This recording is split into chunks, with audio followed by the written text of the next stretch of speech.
mercado independente do audiovisual paraibano é um mercado que aos poucos vem se desenvolvendo, assim, no meu ver, às vezes um pouco até de forma desordenada, mas é um segmento que está ficando bastante forte. A gente, assim, tem pessoas que estão se organizando em diversas áreas do setor do audiovisual, produzindo, fotografando, editando. Algumas pessoas independentes se juntam para a execução de um trabalho maior, né? E outros acabam fazendo o trabalho audiovisual independente, ou seja, ele abrange várias funções e consegue. Então, assim, um perfil do produtor independente aqui na Paraíba é um guerreiro que faz tudo, né? Às vezes é o cara que grava e edita, então aí ele chama mais uma pessoa para ajudar e faz uma assistência, ou que é o cara que vai editar, mas assim, mais ou menos nessa linha. Infelizmente, o trabalho de produtora você só aprende dentro da produtora. E assim, com relação à edição, se você não tiver vocação para aquilo, por mais que o editor seja muito bom e ele não vai lhe passar tudo, porque vai depender muito de você querer aprender.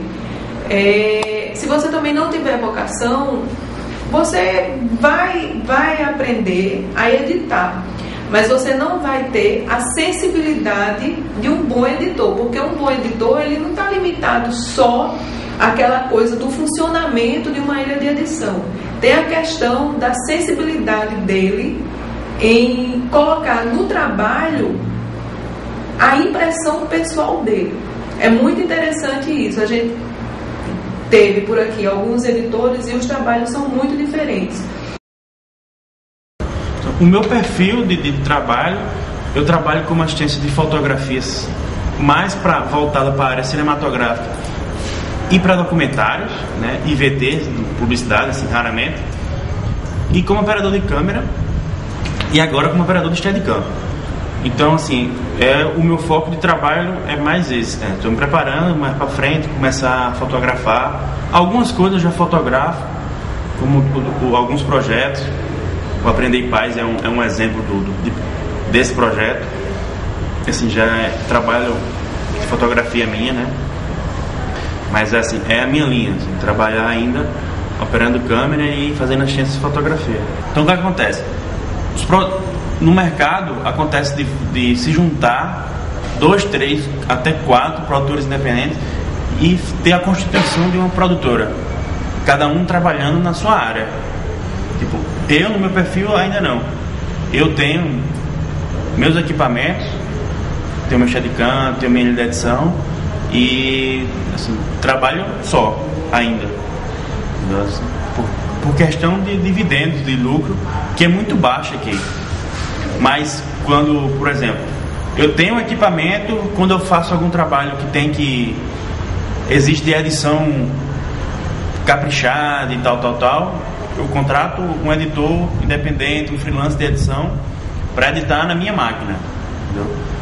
Quando eu não sabia operar Steadicam, por exemplo, tinha o Steadicam e não sabia, eu alugava o equipamento para um operador de Steadicam. Então, assim, acabo sendo um empreendedor independente.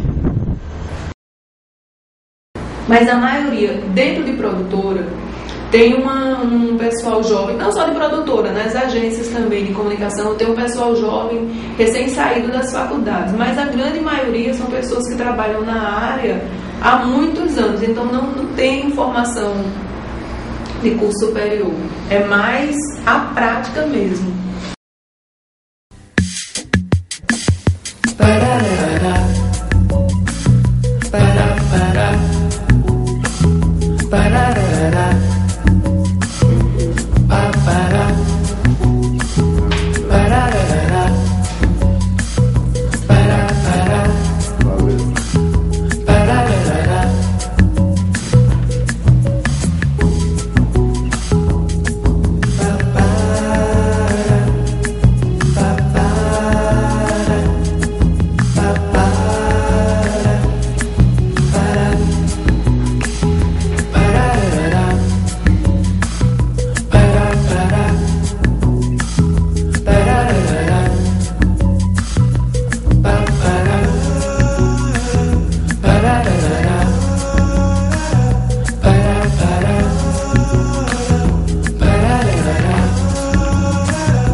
as pessoas que vão trabalhar fazendo câmera, assistência, também tem muito disso. Põe naquele trabalho, naquela captação de imagem, a impressão pessoal dele, assim, a luz que ele acha que é melhor, o ângulo que ele acha que é melhor. E muitas vezes tem assim, o diretor que vai acompanhar, ele talvez nem tenha tanta experiência e termina meio que ficando ali mais pedindo uma ajuda do que realmente colocando. Mas isso varia muito. Às vezes uns são mais abertos, outros não. Tratar de valor é uma coisa bem carraça aqui na Paraíba. Assim. Geralmente o pessoal da Paraíba prefere pagar melhor a um profissional de fora do que ao nosso profissional, né? O profissional da terra. Então a gente nunca consegue praticar o que o pessoal paga a um profissional de fora. Às vezes a gente até melhor. Mas, assim, por ser paraibano, a gente paga esse preço, acho que infelizmente. E quando a gente chega e iguala nosso preço a um profissional que vem de fora, aqui o pessoal não quer pagar o que é justo, entendeu? Então a gente vai brigar aí, tem fórmulas de a gente tá se juntando, começando um movimento que é para criar pisos para a categoria, né, junto com o CIPSTIC, que é o Sindicato da Indústria Cinematográfica, que já está atuando em Recife, atua no Rio, São Paulo, Minas, Brasília, de estabelecer um piso salarial para várias categorias do audiovisual, para que isso melhore, né, assim, fique mais viável a produção, principalmente no mercado independente. E quando o orçamento chega para o cliente, ele acha que ficou muito caro. Aí não, vamos colocar aqui você tira a produção, coloca, deixa sem produção, deixa só o pessoal. Tudo bem, dá para fazer? Às vezes dá. Aí, não, o modelo está cobrando muito caro.